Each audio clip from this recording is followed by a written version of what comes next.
అంటే సిటీ ఒక 50 kilometre 100 kilometre ఉంటే మేమే వెళ్ళిపోతుండే. 600 కిలోమీటర్ అంత స్ప్రెడ్ అయిపోయింది. దీనికి 10 లక్షల ఆటోలు అవసరం ఉంది. అటు ఇటు తిప్పి చూసుకుంటే 2 లక్షలు 2,50,000 కన్నా ఎక్కువ ఆటోలు లేవు. కాబట్టి సిటీకి ఇలాంటి ఇబ్బందులు లేవు. దీంట్లో రెండు మైనస్ ఉంది. ఒకటి white number plate bike tax minus కావాలి, ఇంకొకటి రేట్ ఇష్యూ పెరగాలి.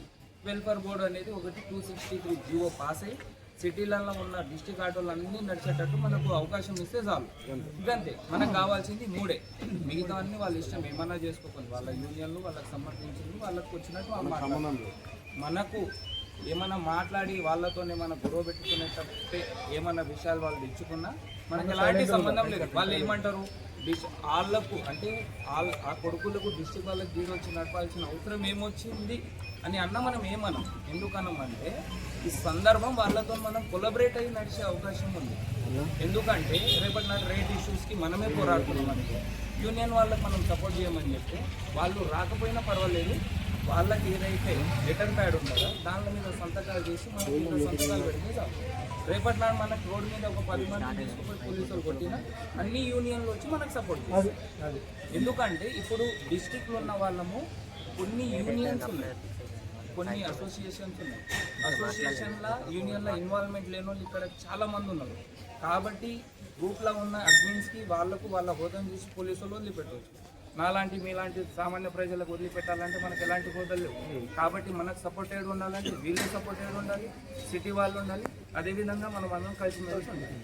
ఈ విధానం లోపల ఏ ప్రాబ్లమ్స్ వచ్చినా బయట ఏమైనా ఇప్పుడు ఏ ప్రాబ్లం అయినా ఒకటే ఏంటంటే వాళ్ళతో మనం కొలాబరేషన్ అయ్యి మనం కూడా ఫ్రీ జోన్లో మన బండ్లు తిరగాలి, ఇబ్బంది లేకుండా బండ్లు తిరగాలి అనే ఉద్దేశంతోనే మనం ఇక్కడికి వచ్చినాము, అక్కడికి కలిసినాము, మాట్లాడినాము. కాబట్టి మన బాధ ఏందో మనం ఆల్రెడీ అక్కడికి చెప్పినాము. అట్లా మనము నిన్న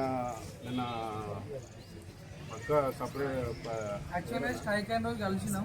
మళ్ళీ నిన్న కూడా అన్న స్ట్రైక్ అయిన రోజు బండ్లు అన్నీ చాలా దంపం చేసినాం. మేము ఒక 4-5 మందిని సేవ్ చేయగలుగుతాం, వేరే వాళ్ళని సేవ్ చేయలేదు.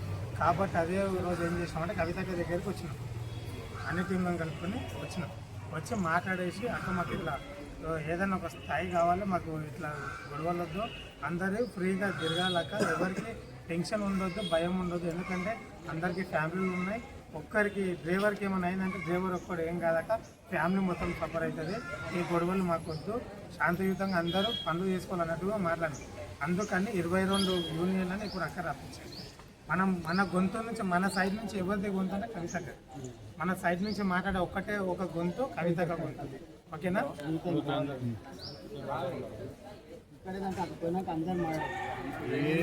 అలాగూ మీటింగ్లకు ఎంతమంది తెలియదు. మీరు అందరు బయట ఉన్నారని చెప్పి మీరు